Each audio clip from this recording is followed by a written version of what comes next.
How's it going, everybody? This is Logan Chesney with Sports Bros. Alongside me is Justin Mini Me Pack. How's it going, Justin?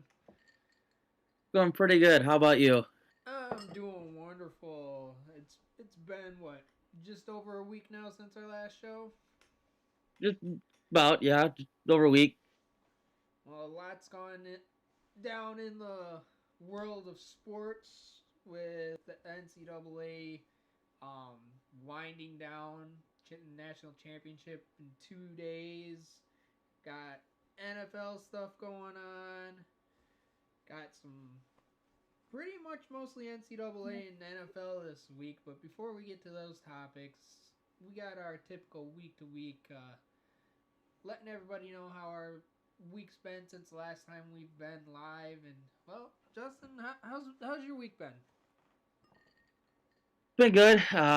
Pretty busy. It's that time of year where it's the new year, but just after break, and so there's high school and college sports back up and running, and so it's 4 or 5 days a week as far as wrestling or basketball, whether it's high school or college, all levels, JV, varsity, those men's and women's. So my week was pretty packed this week on top of work.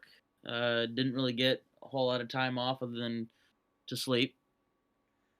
I hear you there. My pretty much same here. My week's been jam packed with work and all that. It's sometimes I even feel like I don't even know what sleep is anymore. But other than that, it's been pretty busy for me, um, with work. But other than that, it's been a dull life for me. I work way too much. And you and me both, at least right now. I know I have a few trips coming up here in the next month or so.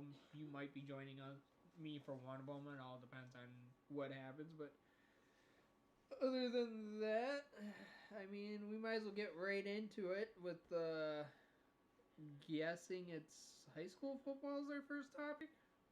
The Uh, 2022 World Junior Championships. Ice hockey, Ice the World hockey. Juniors. So what's going on The there that it's being canceled, my man? uh, just after Christmas and shortly before the New Year brought up, the officials for the IIHF World Juniors, the ones who run this whole organization, met to discuss if they were able to keep the tournament going despite COVID issues. Uh, there had been 3 games canceled before they met, and there was COVID concerns on every team as they were already having to quarantine 3 to 4 players a night from each side. And in the end, they just decided it would be best if they just canceled the remainder of the tournament and not have a world junior champion in 2022.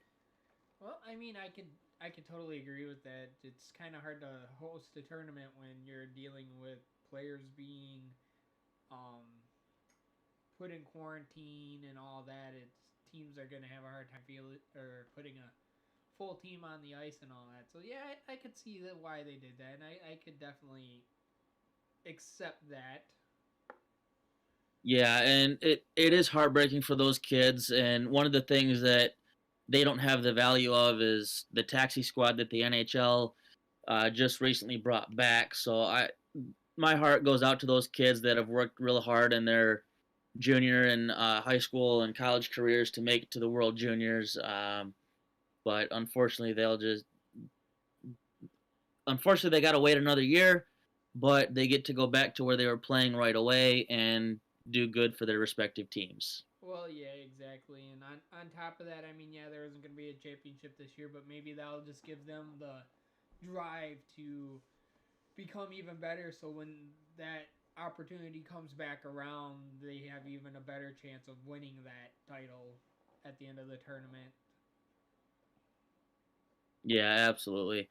Uh, and with that being said, on top of the World Juniors being canceled, and then going back to last week's show to where the NHL said the players wouldn't go to the Olympics, Right. There's breaking news coming out of the NHL Players Association as of last night. Uh, NHL players are looking to boycott the All Star game.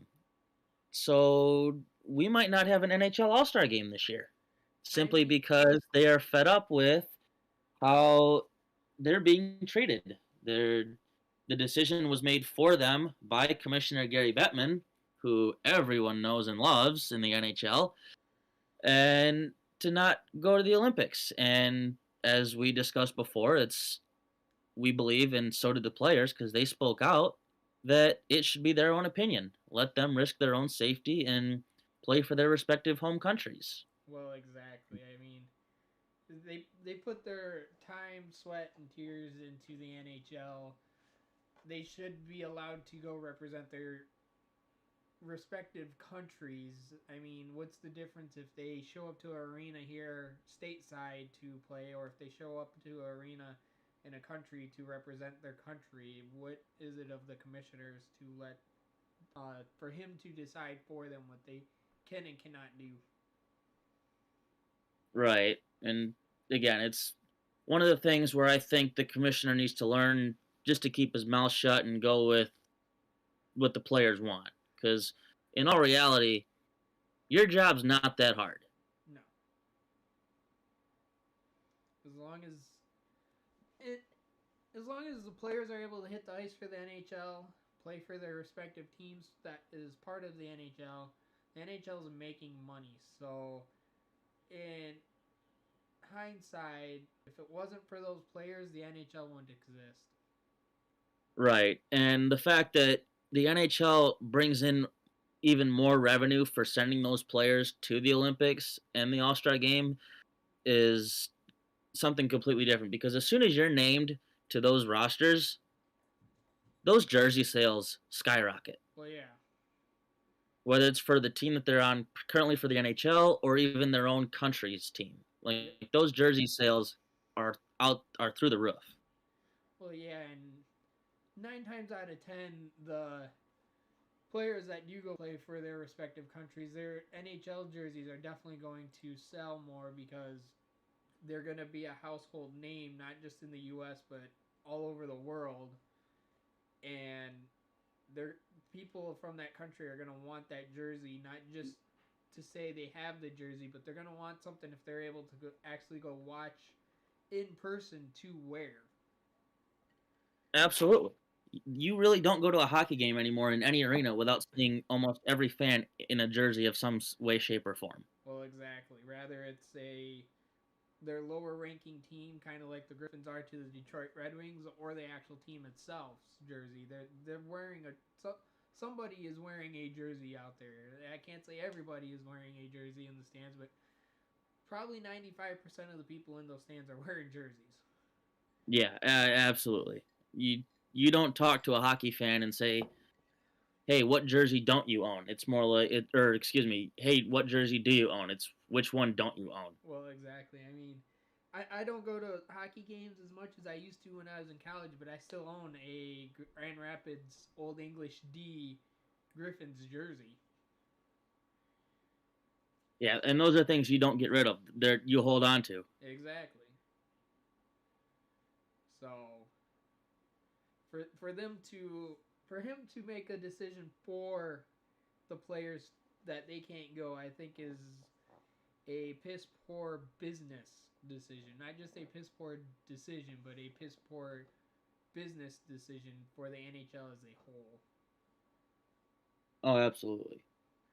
So, and if I remember right, the past week we also had the Bridgestone Winter Classic over in Wisconsin, I think it was, specifically Minnesota.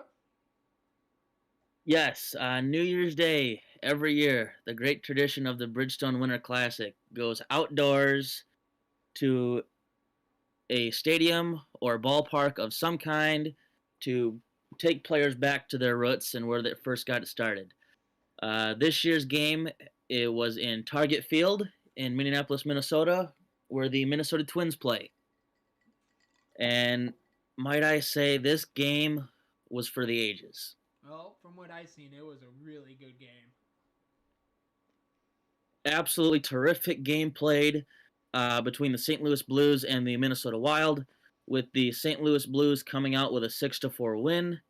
Uh, but what was interesting to me, not only the fact was it a good game and it was played on a baseball field, it was played outdoors with puck drop temperature being a minus 6 degrees Fahrenheit. Oh God, I don't know if I'd want to actually be there or not. I'm not a big person on cold.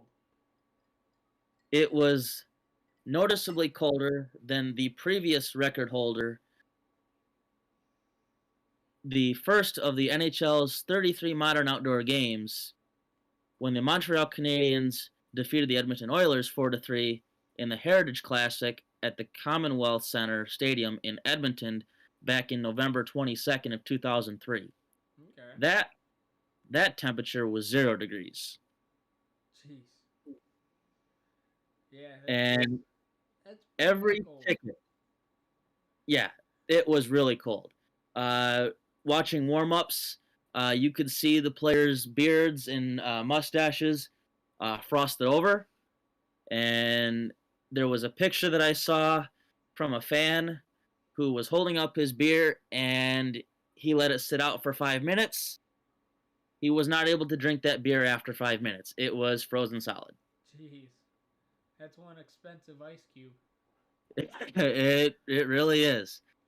With the Blues' victory against the Wild, it was a frozen treat for all of 38,619 fans who attended that game. Yeah. Yeah, I'll Uh, take a Miller lollipop for $10, please. that's about right. Yeah. Uh, During the game, Minnesota Wild forward Marcus Foligno said, "I was looking over my shoulder, expecting to find a polar bear at some point. That's how cold it was." It is Minnesota, it is Wisconsin. Anything could happen over there. It's just like Michigan. He also went on to say that towards the end of the game, it was awesome. When you're in the middle of an ice rink and you look around Target Field, with regardless of how cold it was, the sight was unbelievable. And to see the fans stacked right to the top of the stadium, braving the cold air, uh, he said they were probably some of the best fans he's ever seen and been played in front of. And I can see that because only the major diehards, and I know you're pretty good into hockey and keeping up with it, but pretty sure only like the even bigger diehards than you, Justin, were at that game because there's no way you're gonna catch me in -6 degree weather just to watch a damn hockey game. Yeah, I would have stayed away from that game. However, if the opportunity would have came, uh, I believe back in 2016, I would have made my way down to Ann Arbor for the Big House game. Oh yeah. That was something that probably we will never have again, and there will be no attendance record like that ever again. Well, yeah, it's kind of hard to beat that attendance record when it's sitting in the big house, which can hold the most people for a sporting event. Period. In the world. Yeah. So, yeah, I mean, I could see it going back there at some point, but it's just not anytime soon. Yeah.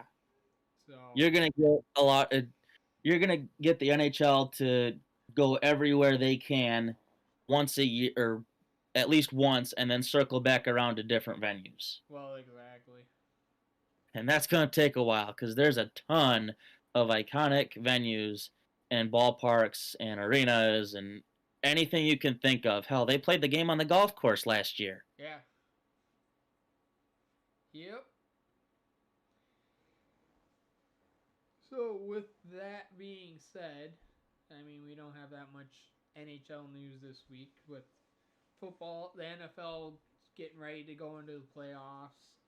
The NCAA winding down. I think there's only one game left, and that's Monday. Antonio Brown takes in removes his jersey, removes his equipment, throws his jersey and undershirt into the stands, throws his gloves into the stands, and walks off the field in the middle of the third quarter. At the time that this happened, nobody knew why, but later on, he came out and said that he had a major ankle injury, and the coach knew about it, but still expected him to play no matter what. And it there are two sides to every story. And right now there are, from what people are saying, there's facts coming out from Antonio Brown's statement, and there's also facts coming from the head coach. But from what I have read, uh, yes, he did have an ankle injury. Uh, was it on the medical report to leave him out of the game completely? No. Uh, but is it something that the coach, I think, should be aware of just for safety reasons? I do believe so, absolutely, because it's player safety first. Um, but again, that's one thing that if if you're okay to play, that's one thing, and you're gonna tough it out for a little bit.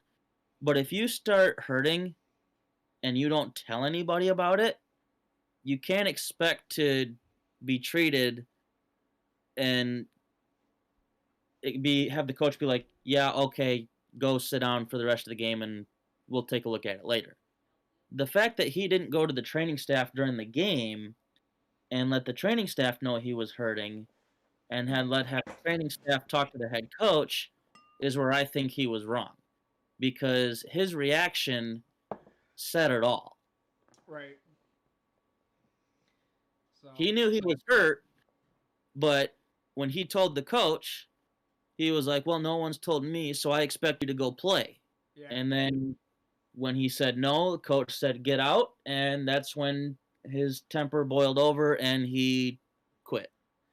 Well, from the sounds of it, and I kind of got this from ESPN, was when he walked off the field and did that whole entire stunt, he was already pretty much let go from the Bucks at that point. The coach told him, "Pack your gear up, get out of here."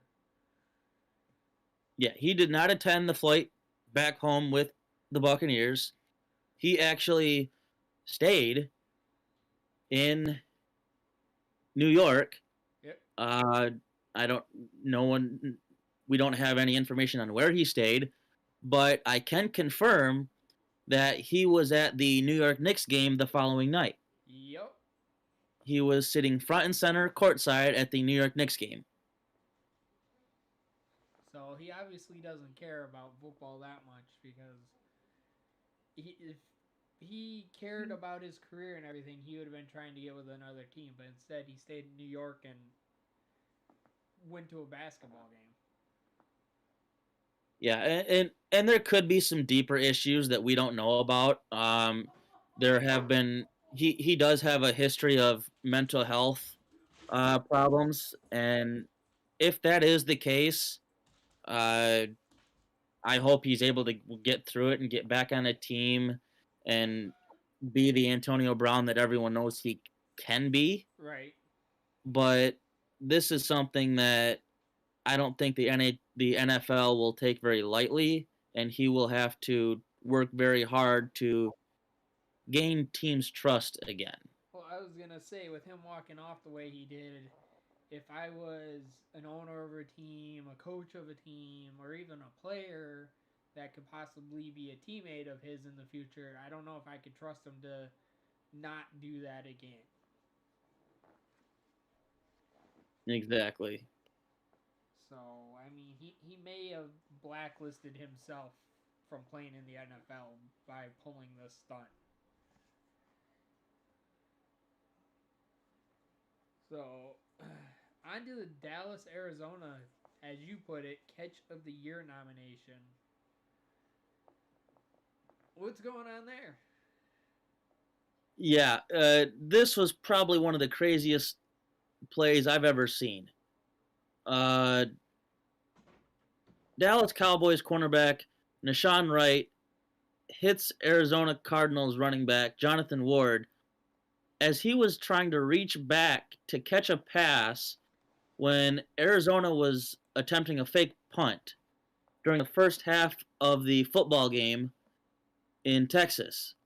Wright was called for pass interference, as if anyone who's seen this is basically a clear definition of what pass interference is. However, the fact that Jonathan Ward was able to reach back, catch the ball with one hand, while the other hand is wrapped around Nahshon Wright's right shoulder, and with his left hand keep the ball in his hand, in his possession, while basically holding it close to Wright's neck and helmet and shoulder pad area, like in that little window, drag him to the ground while securing the ball is absolutely incredible. Yeah, that sounds incredible. I didn't watch that game, but sounds like I missed a very, very good catch. Anyone who's seen this clip will go on for a long time. This is a pure highlight reel catch that probably has a probability of 0.00, and I could go on forever, of a 1 of making this catch and actually being successful. Yeah, I mean, anyone who hasn't seen this video has to go and look this up to fully understand what this is about.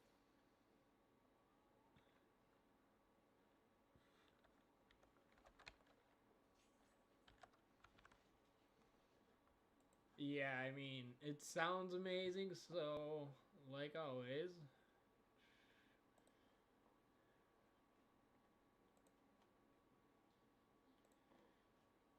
There's only one thing to do about that, and that's... Pull it up on the live. Here is a fake punt, and the throw is broken up at a flag. Here is a fake punt, and the throw is broken up at a flag. It looked like the defender did not get his head around, and a flag was thrown on that play.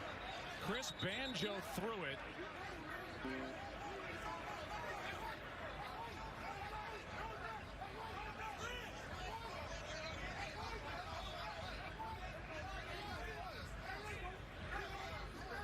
And we're going to check in with Mike Pereira if we get a moment after to make this call, as the officials get together. Defense number 25. Ball be placed at the spot of the foul. Automatic first down. The pass interference rules apply to all players except the gunners. And the intended target here, Jonathan Ward, was not a gunner. Therefore, the pass interference call is against Nahshon Wright for the first down. Oh, yeah. That was definitely, I would say, probably one of the best catches out there to date so far. Yeah, and the fact that we're only 8 days into the new year, I'd already ranked that in one of the top 5, regardless of whatever happens the rest of the year. Right. You're going to have some amazing catch to top that right now, I believe.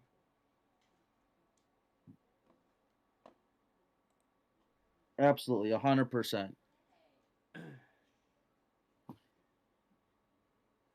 So, you put this in there. Stands collapse right by Jalen Hurts. Yeah, during the pregame between the Washington football team and the Philadelphia Eagles, a railing on the side tunnel leading to the visiting locker room at FedEx Field collapsed just as the Eagles quarterback Jalen Hurts was exiting the field and headed back to the locker room. There have been multiple videos that were shown a group of about 8 fans falling approximately 6 feet to the ground. Hertz was able to sidestep the falling fans and wasn't hit. He did, however, help the individuals up, ask if they were okay, and then was more than willing to pose for a picture with those who basically didn't even ask for it, because the type of class player that Jalen Hurts is knows that that is something that's very tragic, and yeah, those fans are hurt, but it's not going to hurt as bad if you have a good memory of the event afterward. There have been some people stating that the security did not offer medical treatment at the time and were yelling at the fans who did fall to get off the field. I can see why, because there is a star player there that they need to protect at the same time.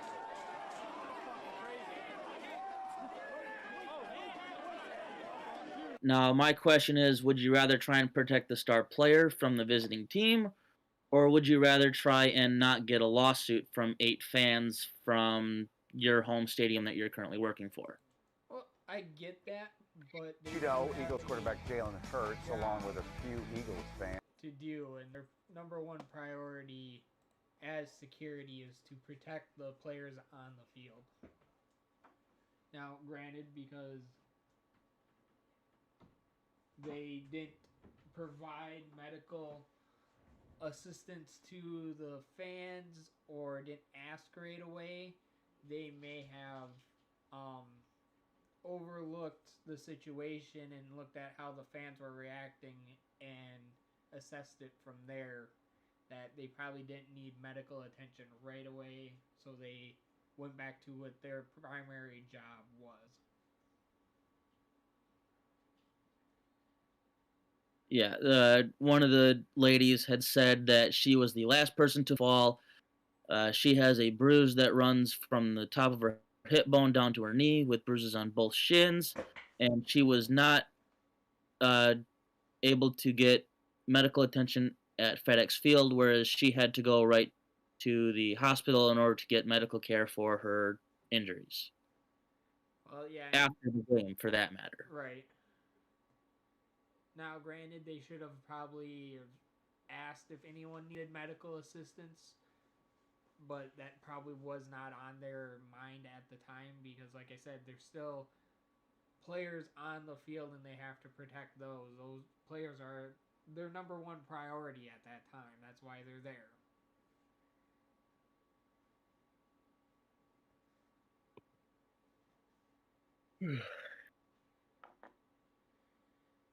And on to NCAA, where Michigan State University makes a wild comeback against Pittsburgh.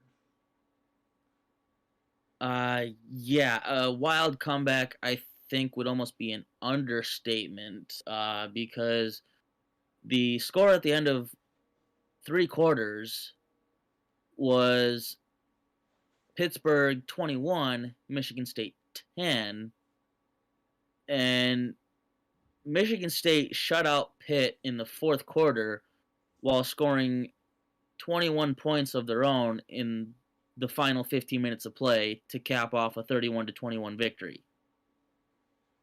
So they pretty much kept Pittsburgh out of the end zone for an entire quarter. Yeah, they didn't get out of their own half of the field. So here's my question, and I'll direct it right towards the head coach of Michigan State. Where the hell was that the first 3 quarters? Your guess is as good as mine. I mean, they sit there and brag about how they beat Michigan, how Paul Bunyan is finally home, and blah, blah, blah. But yet, they can't play a full game against Pittsburgh. They have to make a comeback in the 4th quarter, and they have to play like they should have been playing for the first 3 quarters. Yeah, Michigan, the game started out good. At the end of the 1st quarter, it was 10-7, Spartans. So it's like it was going fine, and then all of a sudden, the next 2 quarters they were just flat. Like somebody fell off a wagon and they're just trying to figure out what the hell's going on. Honestly, I don't think anyone fell off the wagon. I think the wheels fell off the wagon and ran away. Because how do you play such a good first quarter to playing shitty for 2 quarters and going down 21-10 after 3, and all of a sudden, oh, hey, if we want to win this, we got to keep them out of their end zone, and we got to score. Like, you should be putting it all out on the field all 4 quarters, not just when you feel like it. Right. And yeah, there were opt-outs from both teams, but that's really no excuse for either side. It's always going to be every game that is played, regardless of what sport you play, if someone gets hurt, it's always going to be next man up. Is that next man up ready to play? It obviously, they weren't for at least 4 quarters. They had to do it in literally, might as well say, 1.5 quarters. So, they can sit there and bag down on Michigan for losing against Georgia, but they were in the college football playoffs. Michigan State wasn't. Yes, Michigan State has made to the college football playoffs, but they didn't get any further than Michigan did this year. So they really can't brag about, ooh, we've been there, done that. Yeah, you're right. You've been there, done that, and you've got the same results as Michigan did. So you might as well shut up about that too. Yep. It's just the way it's going to be. Each school is going to talk their own shit and feel like they're better than the other school, but in reality, it all comes down to how you play on the football field all season long. Well, exactly. And to almost lose a game in 3 quarters to where you have to literally grind out a 4th quarter like it's the first quarter of the game is ridiculous, especially a team of that caliber. There is no way Pittsburgh should have been able to be up 21-10 on them going into the 4th quarter. It should have been way more closer than that. And as far as I'm concerned, Michigan State took their foot off the gas pedal and hit the brakes way too early in that game, thinking they had it in the bag in the first quarter. One thing you can never do is overlook an opponent. Always got to put the gas pedal down to the floorboard until there's a point in time where it's appropriate to lay off and just run the clock out. Unfortunately, and I think you already know what I'm going to say, is there is no appropriate time, especially in a game like football. You keep that throttle to the floor until the final whistle's blown. You don't let up, period. And I do agree with that statement to an extent, because there are certain teams that will take that opportunity to bite you in the ass with only a couple minutes left to go in the game, and they'll surprise you. So, I've always been a firm believer of that. I mean, yeah, some teams will probably sit there and bitch about that, but hey, if you don't like it, well, then maybe you should get better at your sport and not bitch because you just got your ass handed to them. Yeah. I mean, I hate to say it, but if there's teams out there even in high school that are complaining about other teams blowing them out and not slowing down in the game so there's a chance. So don't put them on your schedule. Well, not just that. We live in a world now that feelings apparently matter even when it comes to sport, and they're going to complain because, oh, they beat us by 20, 30, 40 points. Well, okay, what'd you do to prevent it? Nothing? Well, then why are you bitching? And guess what? In real life, feelings don't matter. Yeah. You're going to complain about someone who has a little bit more job experience to you when you're trying to apply for a job? Oh, I didn't get this job because of this person. Well, take a lesson. Yeah. Go be better than that person. Go get that job next time. I mean, the sports world today has literally come down to that they hand out participation trophies in almost every sport now. What are they learning? Not a damn thing. They got to be able to take those wins and losses and move on because that's how it is in the real world. You take some, you lose some. Shit happens. You got to move on. You can't be like, well, I deserve it too. Sorry, no, you don't.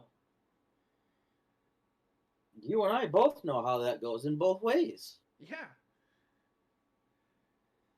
So, it to hear that a team like MSU literally underguessed Pitt and almost lost the game in a bowl game because they let off is mind-boggling by me because why are you playing the first quarter like it's the fourth quarter, forcing yourself to play the fourth quarter like it's the first quarter?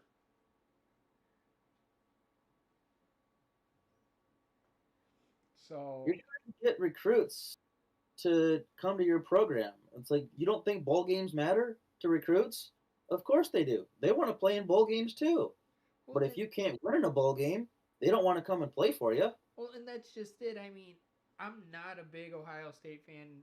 In fact, no, I'm not an Ohio State fan. But you got to give them credit. They get these big time recruits to come to their school. Why? Because they're winning bowl games. They're beating teams like Michigan and Michigan State, and they're not just by one or two scores. They're literally blowing them out. And look what happened this year with Ohio State when Michigan had Ohio State at home and won 42 to 27. I think if I last I counted, there was 5 players that went into the transfer portal after the season was done due to that game. Yeah. So Because they hated it so much. They Yeah. hated that feeling. So these teams, these coaches need to realize, yeah, okay, for the seniors, it's your last year of playing there. You got to make an impact so that there's more years like that to come for the school. It doesn't matter if you're Michigan State, Michigan, Ohio State, Alabama, Georgia.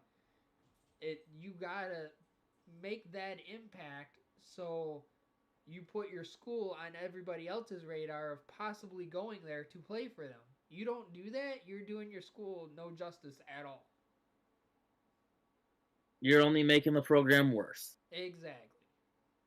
And then they're going to struggle to get people to want to come play for you because, oh, you lost the game to Pittsburgh because you played the first quarter like the game was going to be over after that quarter and then had to force yourself to play the fourth quarter as if it's the first quarter.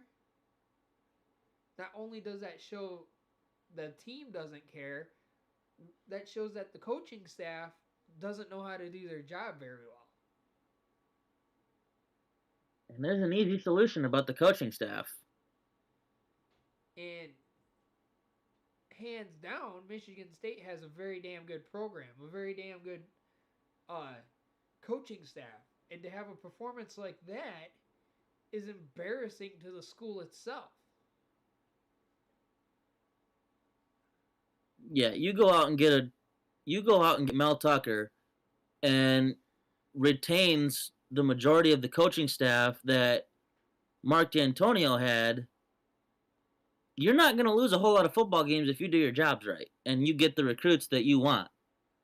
Well, exactly. So, I just can't wrap my mind around their playing ability. Quite frankly, if that's how they're going to play, maybe even with the players that Michigan is losing after this year's draft because they're going to the draft,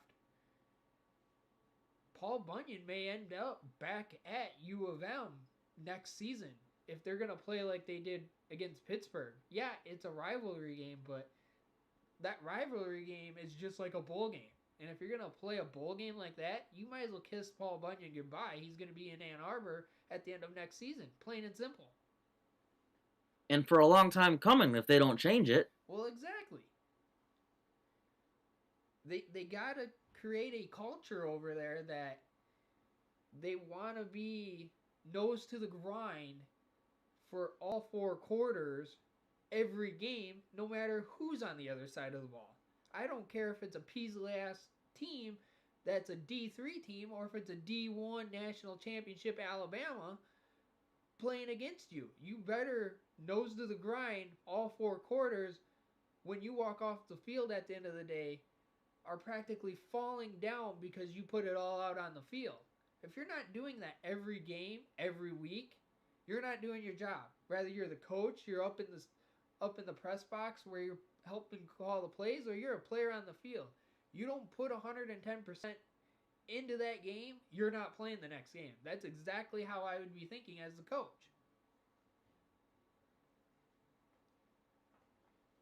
And with that being said, that almost brings us to our next topic. The pay cut that Jim Harbaugh had. Yeah. His reaction? It's no big deal. Because he goes into the office every day and he attacks each day with enthusiasm unknown to mankind, like he has been since day one that he was brought in. Well, yeah. I mean, he even came up with a drill called the Ohio State drill. And that is to put the team at max pressure for a practice to be prepared for an Ohio State caliber team. I mean, what coach does that from day one? Certainly a lot more now that want to follow in his footsteps. Well, exactly. And that's just it. That's the difference, in my opinion, between a coach like Jim Harbaugh and the coaches like at Ohio State and Michigan State. Yeah, Michigan lost to Michigan State this year. That sucks. But they're the caliber team and the caliber coaches that they brought in a culture that everyone bought into. They had players come back for their 5th year as a senior because they bought into that culture. It's not happening over at Ohio State currently. And as far as I'm concerned, that's probably not happening over at Michigan State currently. Yeah, you got players at Michigan who have came back, like you said, and trusted one another. They believed in each other. They said, I trust that the guy on my left and the guy on my right is going to do their job to the best of their ability so that I don't have to worry about it. I got to do my job to the best of my ability, and if we all do that, we're going to win football games. Yeah. And that's exactly what happened this year. And that's just it. I mean, their culture is so strong over there right now. Not a lot of people had seen the photo or probably even heard the news, but after they lost to Georgia, 3 Michigan players stayed out on the field so they could take the grass in, take the atmosphere in of the celebration of that game that Georgia was able to do, just so they can start preparing for next season. They want to be back there next season. They're willing to do whatever it takes, including the heart and sorrow of losing that game. They stayed out there just so they could see what it was like if they would have won, just so they had the fuel in the fire before next season even started. Yeah, and that's one of the things that people need to learn. You have your some of your leaders that will be returning absolutely heartbroken that they lost this game the way that they did, and they're using that as fuel and momentum to hopefully strengthen next year's team even more so that they can return to the college football playoffs. Well, exactly. They went up against a great Georgia team, and unfortunately, Georgia outplayed Michigan in every aspect of the ball. Offense, defense, special teams, running, passing, defensive schemes, offensive personnel. Like Georgia basically was in Michigan's huddle the entire game. Well, yeah, exactly. I mean, it's that game was hard to watch, but it shows that they're willing to do whatever it takes to get back there. And I firmly believe if that culture stays, which I do believe it will, they will be back there next season. Plain and simple. It's not going to be Michigan State. It's not going to be Ohio State. It will be Michigan back in the semifinals to the college football playoffs. Now, rather they win it, or they lose it again, that's to be seen. But they will be back. Yeah, absolutely. I'm a firm believer of that too. That culture will not change with the players that are coming back and have experienced what it's like to be in the college football playoffs. And with those players that stayed out, there's no doubt in my mind that they are going to be the motivators. They are going to be the ones that will post it on their lockers every single day. Like, I I will be better than you. What's it gonna take for me to be better than you? It's one more rep in the weight room. It's pushing your max one more time. It's getting that last ounce of athletic ability out of you and pushing everything you have. Well, If you it's don't think you can go one more sprint, give it your all. Fail. Run that last sprint and die on that field. Make sure you have nothing left. it's literally staying after practice and continuing the practice without your coaches there. Oh, practice is over. Hey, coach, do you mind if we stay and keep going? Players do that. Not only just in college, but they do it in the NFL. You want to be one of the greats, you got to put in the time, effort, blood, sweat, and tears to become one of those greats. It's not handed to you. No. And that is why the SEC has been dominant for so long. You have the programs like Georgia, and you have the program like Alabama now. Both those teams have been really strong in the SEC because you have guys like Kirby Smart and Nick Saban pushing those guys to the best of their ability, and the players buy into it. And when Nick Saban leaves practice, when Kirby Smart leaves practice, players don't. They want those extra reps. They want to practice more. Well, exactly, and that's the mentality that Michigan's players are going to need next season. Is all right. We've seen what we can do. We've seen what we need to do. How do we get from point A to point B? And we need to do it now. Yeah. And all they got to do is take a piece out of that playbook that they experienced in the college football playoff. Well, Just exactly. like Cincinnati needs to do when they played Alabama, and they got as destroyed as Michigan did. Well, yeah. So, Alabama came out hot, and there was nothing Cincinnati could do. When you play Alabama, you can't play catch up because you will not win that battle. well, both of those games, you can't play catch up. You had to go into that game already down 2 scores from the get go. From the first whistle to the last whistle, you had to play like you were down 2 scores from the word go. Yeah, and it's very. It. I don't even know how to word this because you have to play offense every single snap, and you have to basically score every single snap of the ball. Doesn't matter what down it is. Doesn't matter what the time on the clock is. You're playing to score on every single play when you play those two teams because they can hurt you so bad so quick. Well, exactly. They're a 1-2 punch team, and they're going to knock you out in the first round. And that's exactly what happened with both games. The games were pretty much over by halftime. Yeah. So you end up getting two teams that are basically embarrassed about how they played, and you have yet again another rematch for the national championship from two teams that are based in the Southeastern Conference. Well, yeah.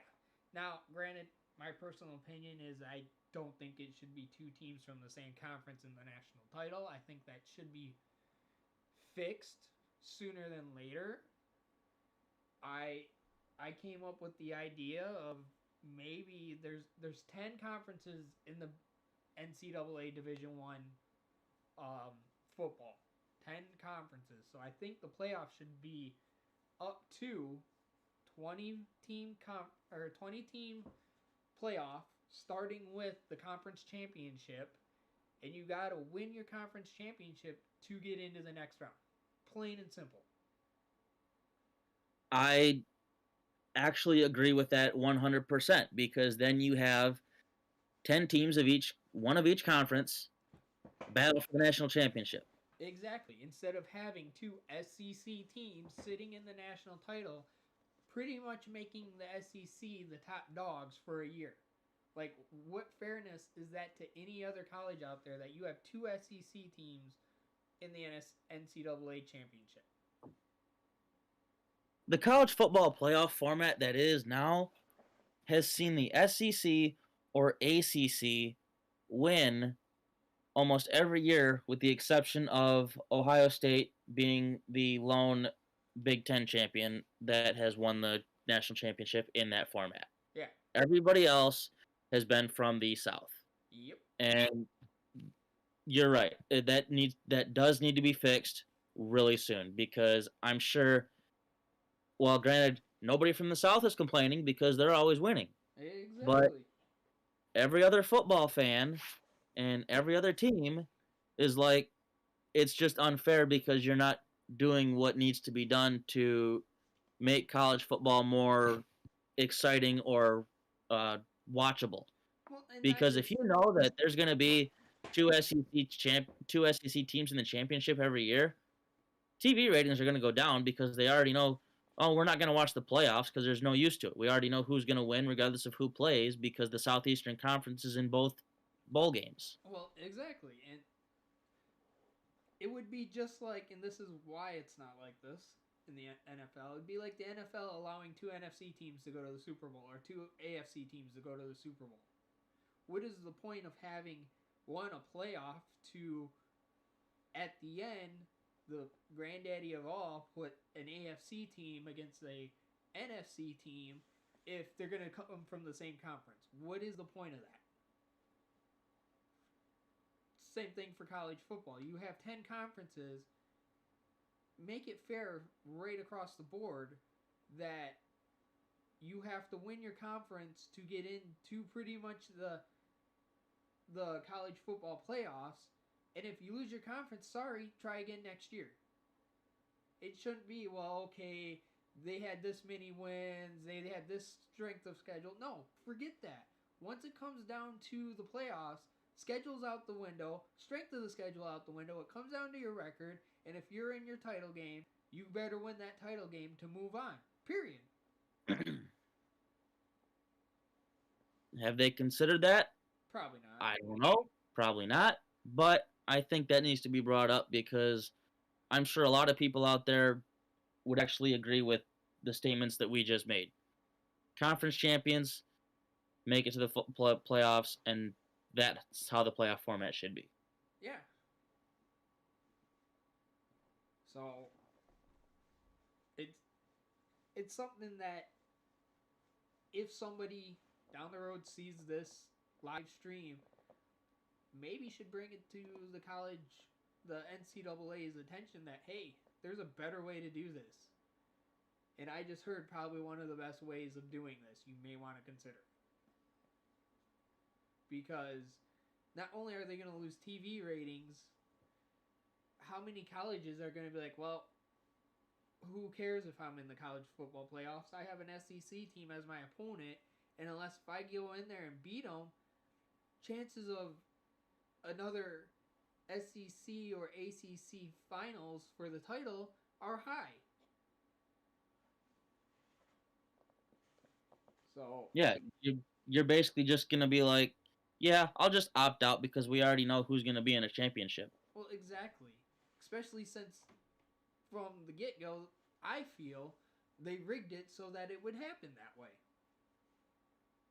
Otherwise, I firmly believe, and I had people that are Michigan State fans even say, Michigan got screwed out of that number one seed.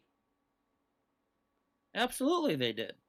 And you have rivalry Michigan State fans going, yeah, Michigan got fucked out of that number one seed. They should have had it, not Alabama. And yet, look what happened to them all season long. Yep. Even though Michigan State won over Michigan, Michigan was still ranked higher than them after the loss. Yep. So it makes me wonder that I firmly believe the NCAA favors the SEC and ACC teams. And Absolutely, 100%. And until you get a new board, committee, whatever you want to call it, in there, it's always going to be that way.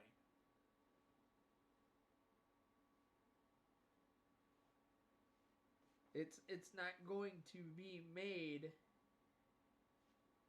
a fair fight for everyone. It's going to be, okay, how can we have a SEC national title this year? Yeah, and again, we could go on about this all and just say the same thing over and over again, but just in every way, shape, or form. It's a matter of this needs to change now. Yeah, exactly. Exactly. Well, that pretty much took up 1, 2, 3 of our topics right there. Of us pretty much ranting. Did you happen to watch the Rose Bowl game? I bits and pieces of it. I did. Holy shit! That turned out to be a much better game than I would have anticipated. Originally. Right. The Rose Bowl game was between the Ohio State Buckeyes and the Utah Utes. When you first look at that matchup, regardless of what conference Utah's in, your first reaction is what? Ohio State, easy win. Exactly. Just like you would when you see an SEC team play a nobody. Yep. At one point in this game, there were 6 touchdowns scored within a 3-minute time span in just the first half. Jeez. Yeah. In under 3 minutes, 6 touchdowns were scored.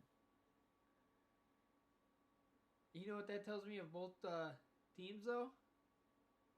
They picked out the defense and made them vulnerable. They saw their flaws and went after them. Well, I was gonna say the defense was still back at the hotel room, wondering where the bus is. That could be also because the Bucs were down by 14 at half. Yep. But came alive in the final 30 minutes of that game and ended up coming back to win 48-45. Yeah. So, how do you get, let's see, 48, 45, almost 100 points in a bowl game between two teams? How do you get that if there's, like, no defense? That's the only way. Let alone getting 6 total touchdowns in the, like, almost first 3 minutes of the game. Yeah. Ohio State's wide receiver who stepped up, Smith and Jigba, caught 15 passes and went for a total of 347 yards and accumulated 3 touchdowns. Jesus. That is basically half of the total offense that Ohio State had that entire game. Yeah. From 2 players. That is ridiculous and unacceptable for the defense. Period. His 347 receiving yards are not only a record in this bowl game's history, but it's the 5th most ever in FBS history. Yeah. Yup. And speaking of history, the Tony the Tiger Sun Bowl, where CMU met with can't even think of the team's name offhand, breaking a 8-game losing streak to Pac-12 teams. That CMU, after CMU wasn't able to play Boise State in the Arizona Barstool Sports Game Bowl, Washington State called him and said, hey, why not come play in the Sun Bowl? Well, they kind of exceeded a lot of expectations for that game. yeah, Uh, it's definitely an understatement after watching that game. That is a game where they put the pedal to the floor until the final whistle. Central Michigan came out on top, just narrowly beating Washington State 24-21, on top of a few key mistakes and mishaps in the third quarter. Yep. They scraped away with a win, but overall it was a very good performance by the Chippewas. Lou Nichols ran for 130 yards with 1 touchdown.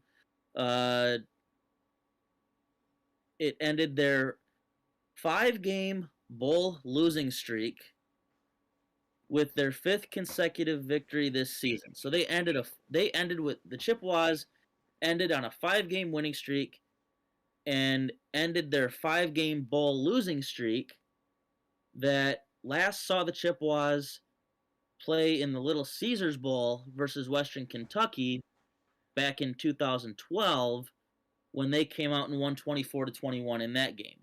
Yep. Ironically, the same score as Central versus Washington State. Yep. Which also led to a MAC conference team breaking the 0-8 record against a Pac-12 team too. Yeah. You see a game like this, conferences don't matter. Nope. It's about what team is better prepared.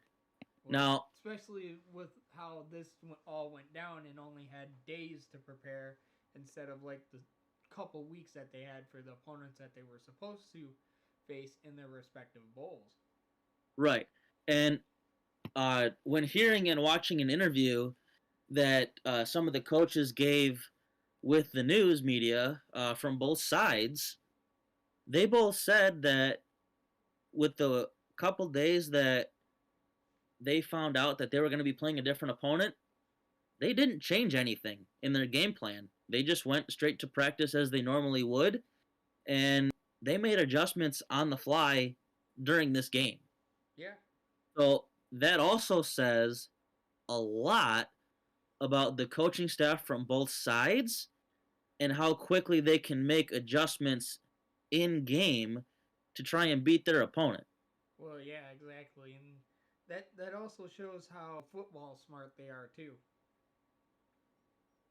Yeah, when Central first hired Coach Mack a couple years ago and he came from Florida, people were asking, why are you coming all the way to Central Michigan when you had a hot job in Florida? No pun intended. Yeah, exactly. No pun intended. This turned out to be a great hire. And people are praising Mac because he's doing something that hasn't been done in almost a decade. Yep. He brought a culture to the team bought into it, and look what it does.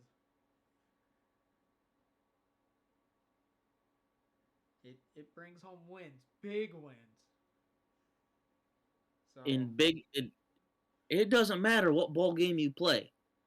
Bowl games matter just as much as regular season games, if not bigger, regardless of what name it is. Yep. Because those bowl games pay out more than regular season games. And when this is world of business, if you don't bring home money, you're not going to last very long. And right now, Central Michigan has, I believe, 4 players that have declared for the NFL draft, and 2 out of the 4 players, I firmly believe, are first-round picks. Yeah. Definitely agree with you on that.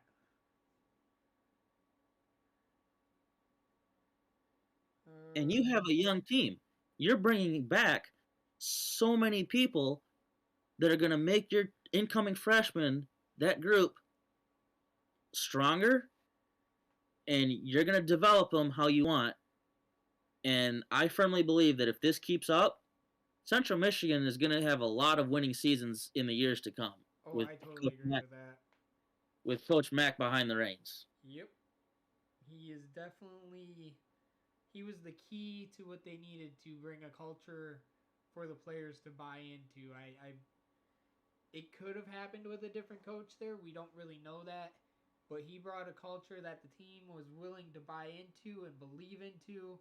And it did exactly what it needed to do. And that was bring home wins, bring home a title. And as long as that culture is still bought into every season, day in and day out, that's going to continue. Yes, absolutely. What have you heard over coming out of the transfer portal? Well, I know Caleb Williams has entered it from Ohio State. Oklahoma? Oklahoma. Yeah, once Lincoln Riley made his departure and Oklahoma's season came to a close, he's like, yeah, maybe this isn't my home anymore. Yep. Because the guy that recruited him is no longer there. Yep. I will say this though, he's being very suspicious about it. Yeah. Because he said in an interview that he is not counting Oklahoma out for his return. He's exploring his options, but he could potentially return back to OU. If they'll allow him to. My first impression is that's not how the transfer portal works, buddy. You're looking for a way out. Yep. What makes you think if you say you're going to enter, they're going to welcome you back with open arms? Exactly, and that's why I said that's if they will take him back. Because once you enter the transfer portal, technically I think you have to almost try out for the team you left to even get back on that team. And you've got a quarterback who you passed for the starting job mid-season. So that guy's already pissed, and because you entered the transfer portal, he's got a better shot at starting now. Yep. But if you come back, he's got even more motivation and more energy to just beat you out again for the starting job permanently, so where you never see the field again. Yeah. So he'd be better off to just finding a new home at this point.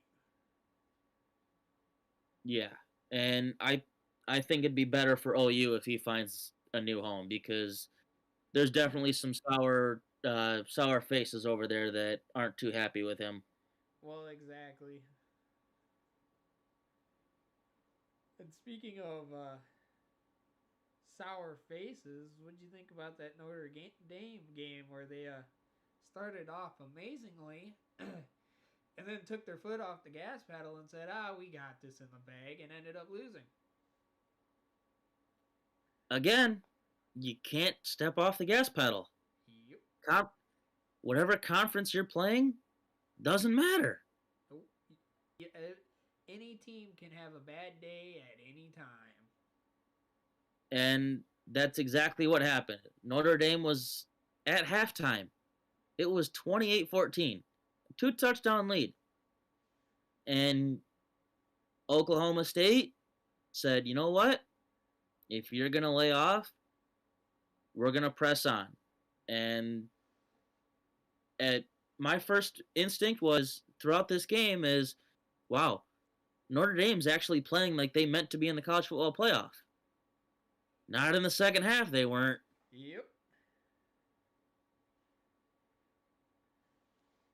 Yeah, they definitely looked like a wannabe team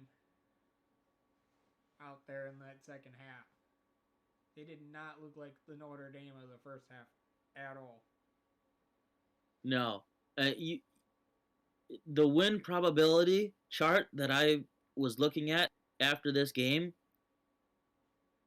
was scattered all over the place. It started out with Notre Dame, then it went to OK State, back to Notre Dame.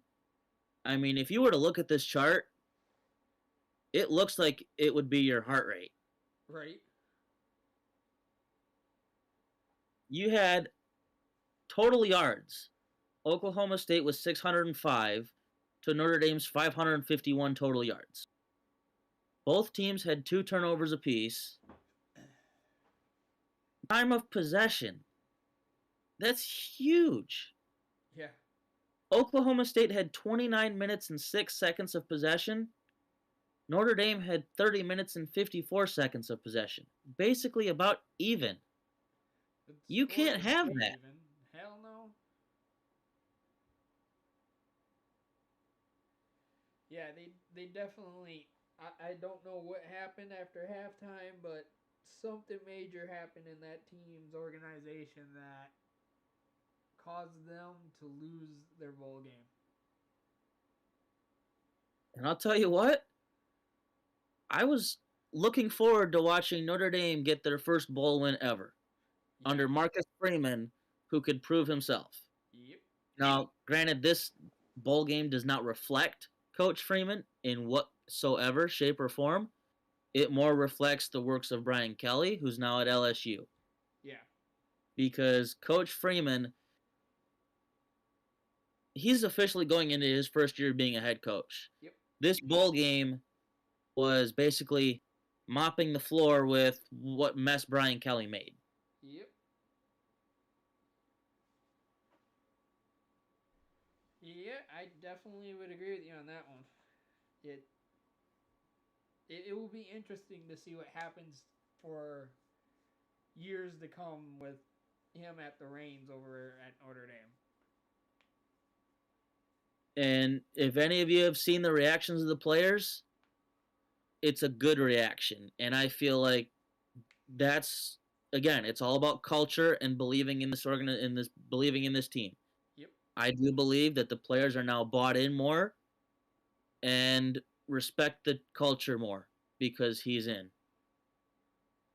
And that's going to lead to a lot more wins. Oh, yeah, most definitely. So, it's one of those things that you can't overlook that I have a feeling a lot of teams do overlook, and that's the culture that is in their facility, between the players, between the staff.